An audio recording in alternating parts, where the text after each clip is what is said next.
now you're stuck. Now you got a problem. But the point is that God will make you fall in love. You got all this dopamine in your brain, and you all this Eros love. His music's playing, the sky's open, and then all of a sudden you fall in love, you get married, and then you get old, and you realize we're not anything alike. And God says, you know what I did? I put you with someone that's different than you because I wanted to teach you how to serve. And the only way your relationship is going to make it is if you serve and you deny yourself. Jesus said the woman should submit to the husband as to the Lord, and the man should love the wife as Christ loved the church, which means die. Ladies, you submit. Fellas, you got to die.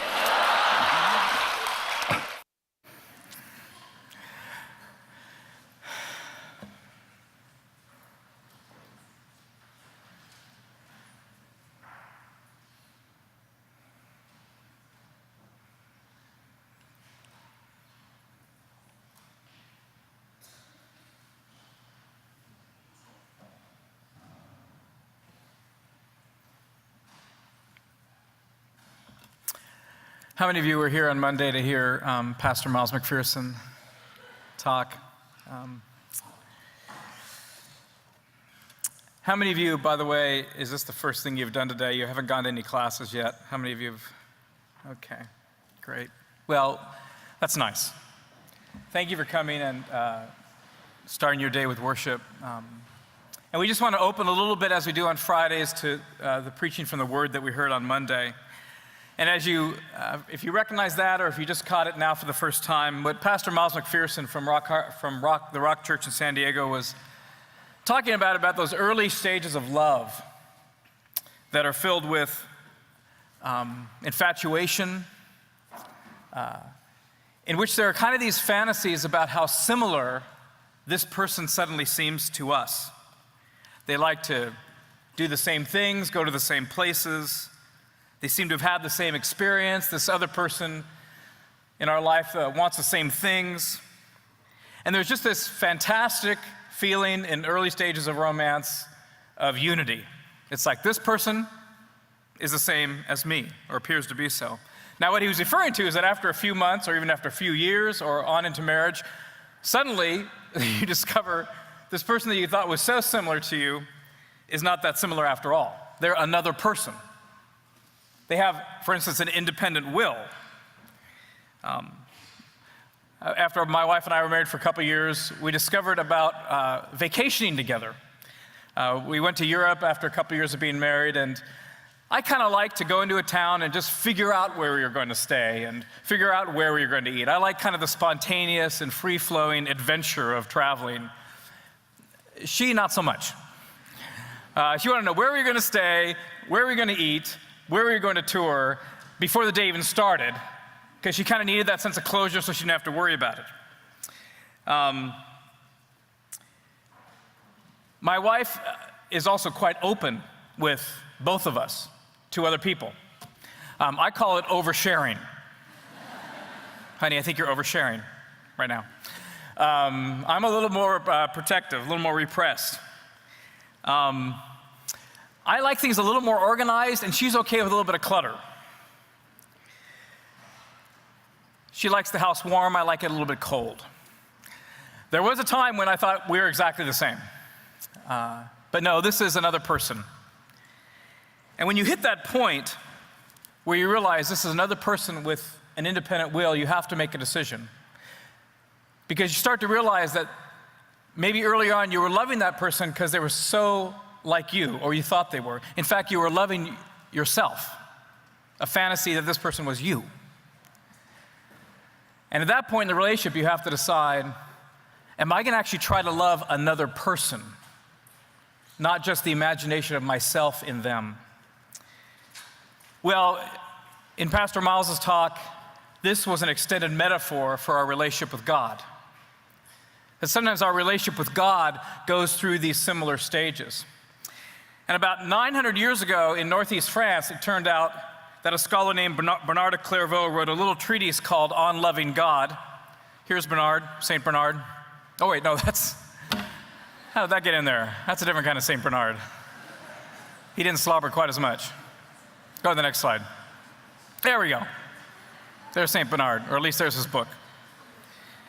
He wrote a little book called On Loving God that talked about the 3 stages in our relationship with God. And the first stage he called love of God for self's sake. And in loving God for self's sake, we come to Christ realizing how much need of forgiveness we have, how beautiful and right his call to holiness is, how much his truth makes sense of the human condition and human history. And it just, in the early stages of our faith, it just is incredibly wonderful, as it should be. Wow. Absolutely. But often that early emotion, that early wonder is not just how wonderful God's truth is, and he is, but it's also a sense for how well this works for us. Because often in our new vision, we realize, wow, there are new callings opening up for me as a Christian, new opportunities. We often have visions of our own goodness that we're going to grow into, and the admiration people will have for us. And we also feel that personal and social power that comes from having the words of truth in our mouth. In other words, in the early stages of our relationship with God, we kind of see how God's will kind of works for us. This really works for us. And we sense in our excitement that God's will and my will are coming together perfectly.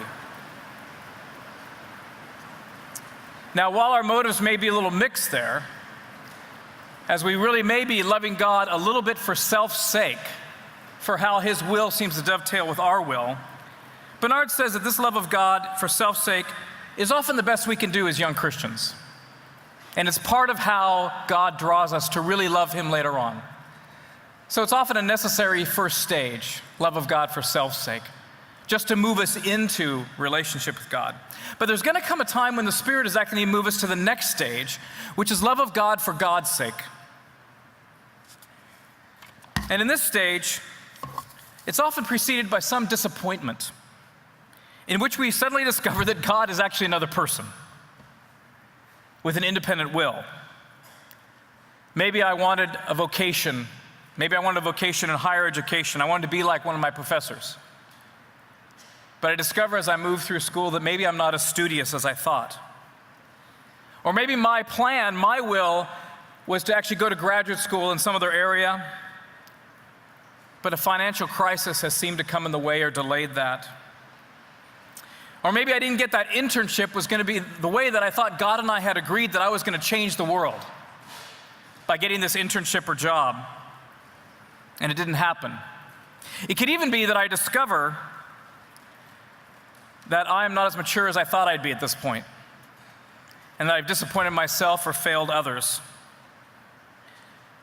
And I'm a little angry with God's will for not fixing me. Well, whatever it may be, this disappointment often makes us a little less excited about the Christian life, a little less excited about the romance with God.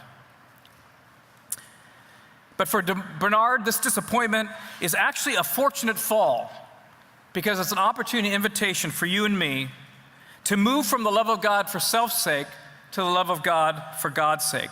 To actually make the choice to love him as a different person who has an autonomous will, and to learn to love his will and not the image of my will in him. Well, that's a great thing.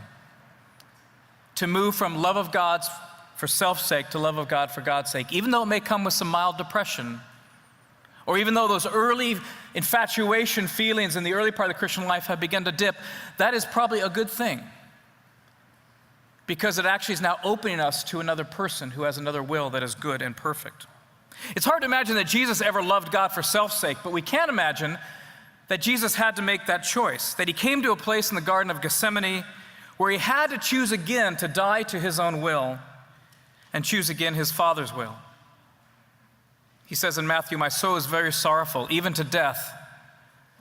And he asks his disciples to remain here and watch with him. Of course, they fall asleep. And Jesus goes on to pray, "My Father, if it be possible, let this cup pass from me, not as I will, but as you will." Love of God for God's sake. Next Wednesday, we begin Lent, which is a period in the church's calendar where we actually walk with Jesus back to Jerusalem, where he knows he's going to die, where he knows he is going to have to find the love of God for God's sake, the will of God for God's sake. And some of you may actually be in this transition yourself. You may be in a place where, yeah, you know, my Christian life it seems a little less kind of filled with the rush of emotion than it once did. But before you blame yourself for this, you might consider that the Spirit may be inviting you, in fact, through this little death to your own will, into a deeper relationship with God, a love of God for God's sake. So your job now is not necessarily to drum up emotion or to drum up the prior infatuation, but actually to notice what the Spirit's doing and to cooperate with it. Maybe ask you to die a little bit in order to love God's will more. And if some of you need a little help discerning that, there are many people on campus who could help you. Some of the people that will be up here today will be happy to talk with you more about what may be happening to you in this period of your life. But the good news is, if you've given your life to God and the Holy Spirit lives in you, then you are in a relationship with God that will grow and deepen over time as you notice and cooperate with the Spirit's leading. So may we surrender our wills, may we welcome our death, that we might actually learn to love God as an independent person and love His will more. And so especially in this time of Lent, we say, Lord, we surrender. We surrender to you. You know, sometimes we sing these epic worship songs like the one we just sang. It's actually one of my favorite songs. And we say things like, I lay it all down. I'm giving you my heart and all that is within. I'm giving up my rights. I'm giving up my dreams. I surrender all to you. And sometimes songs tend to give us this big idea of what's happening, that we're surrendering. But what we want to do is we want to invite you to concretely think about what we're surrendering here. And so, I want to offer you a little schema that Tim Keller from a church in New York offers to his people. And I think it's a really good schema to help understand what are these sins, what are these idols of my heart that we're called to surrender. It's been super helpful for me as I've been thinking about what I've been called to die to over the years. So let's look at these things. There's 4 things, and what he does is he talks about 4 idols of the heart, and these 4 idols are, first, it's approval. Second, it's comfort. Third is control.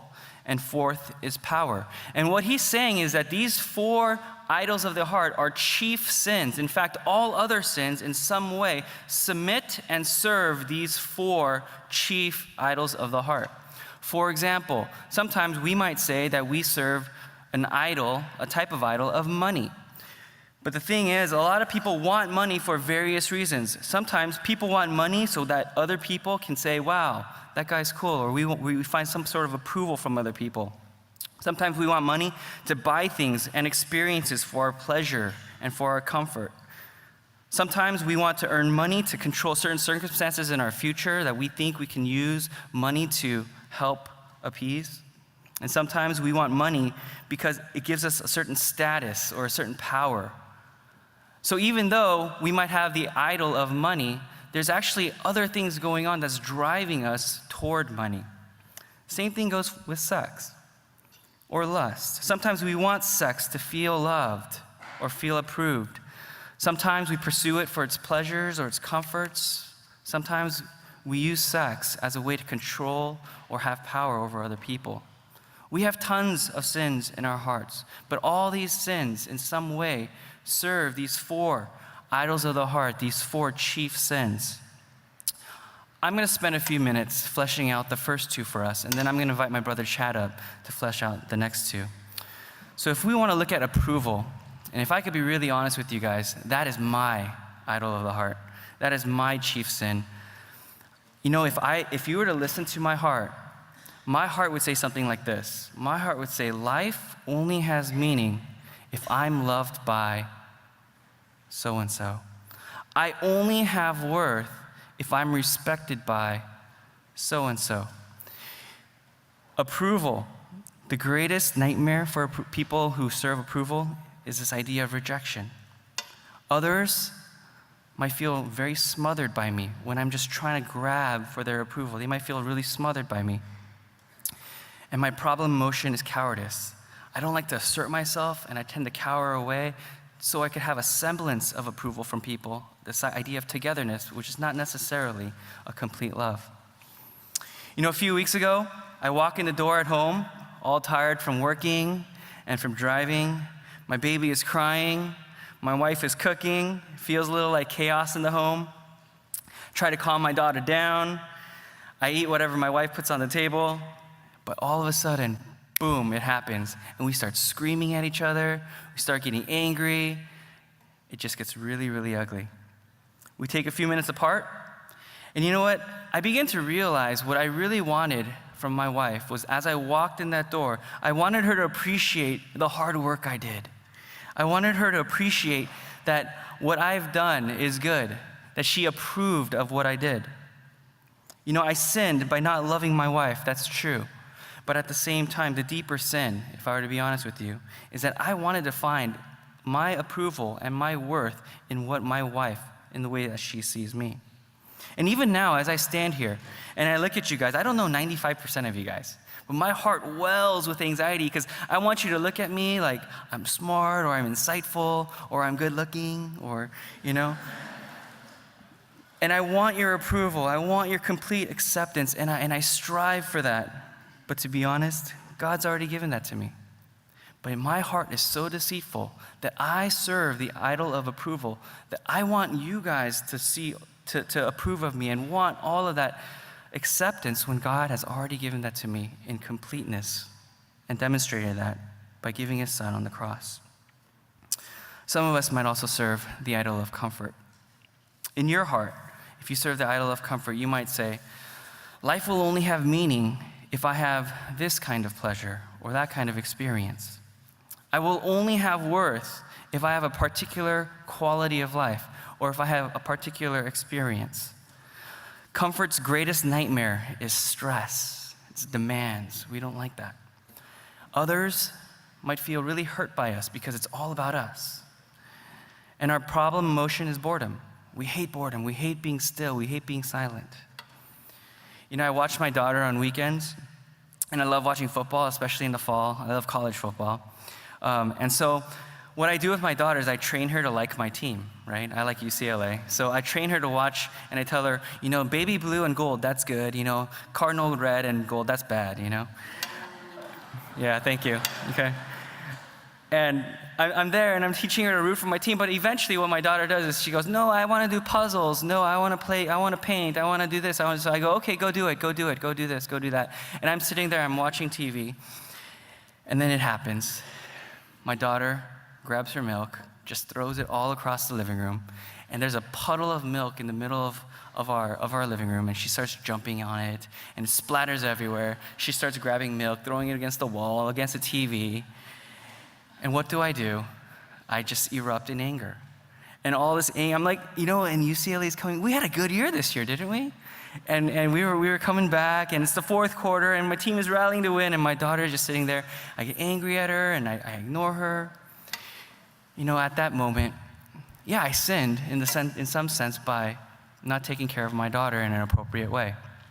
But at the same time, I was serving an idol of comfort. For me, I wanted to just sit there, be absorbed with the TV, and that was it. As Chad comes up here, I want to invite you to take a few seconds and just say, God, do I serve the idol of approval? God, do I serve the idol of comfort? Just take a few seconds and do that.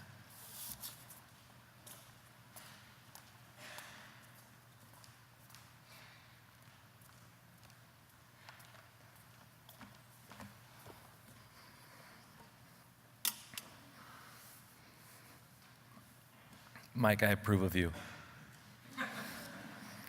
Not of your college football team, but of you, yes. Our gifts are strange things.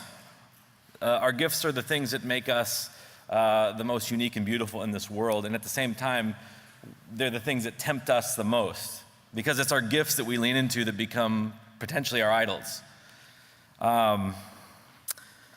Our gifts have a shadow side. Again, all at once being beautiful, but then all of a sudden, they become this thing that we want to lean into instead of God. You know, we're meant to go through our lives with God, empowered by God. in union with him, and yet we are tempted to become more attached to the things that we're gifted at. So we go to our strengths instead of God. There are those of you at school here who are gifted in a lot of ways. Some of you excel with your grades, some of you are athletes, some of you are social, some of you are technological geniuses. In and of themselves, those are not bad things in any way, shape, or form. It's a blessing to have those gifts, but over a lifetime of small decisions here and there, the scales can tip from reliance on God to reliance on the ways that we are gifted.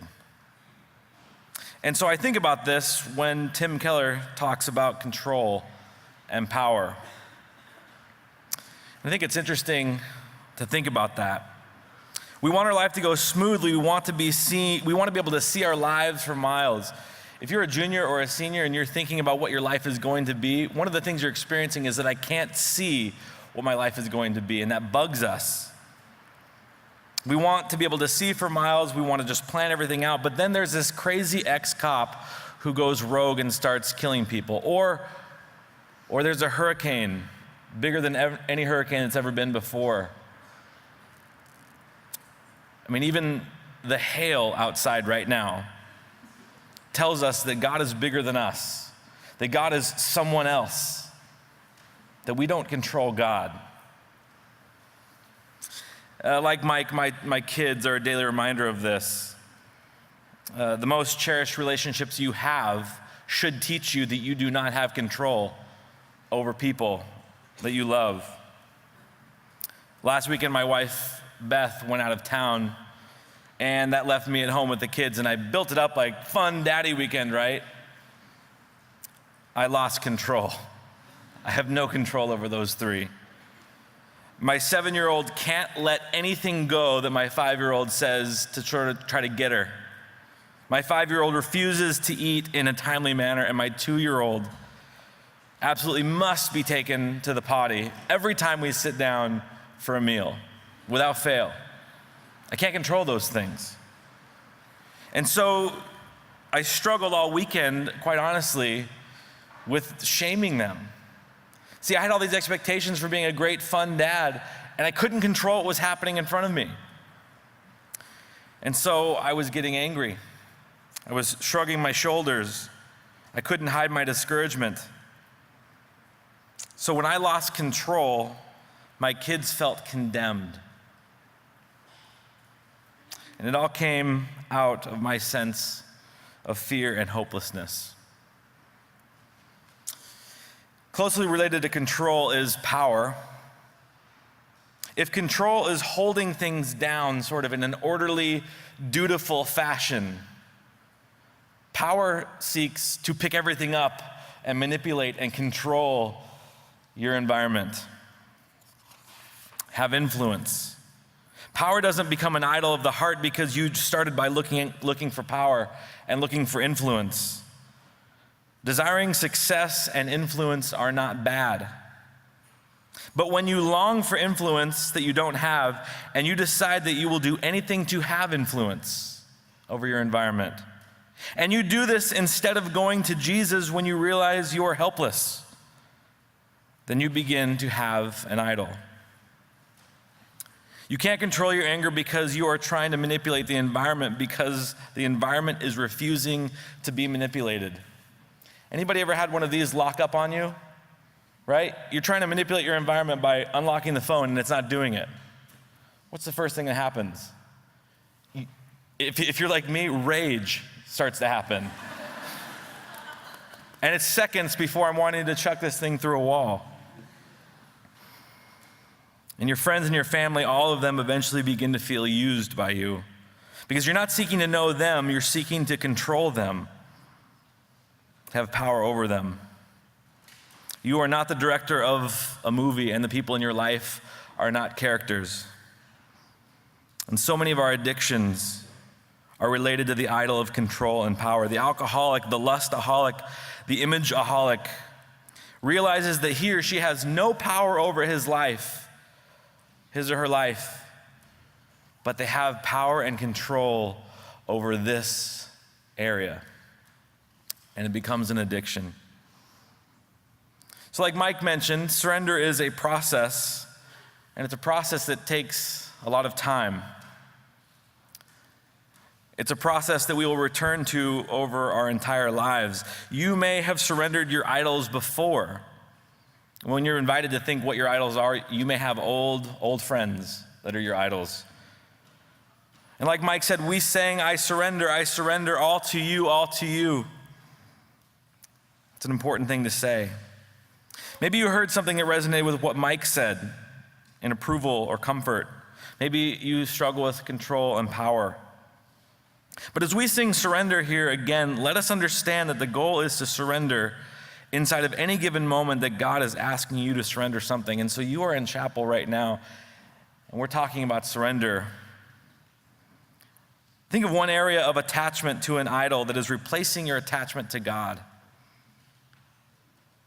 Maybe hold that inside of clenched fists as we sing.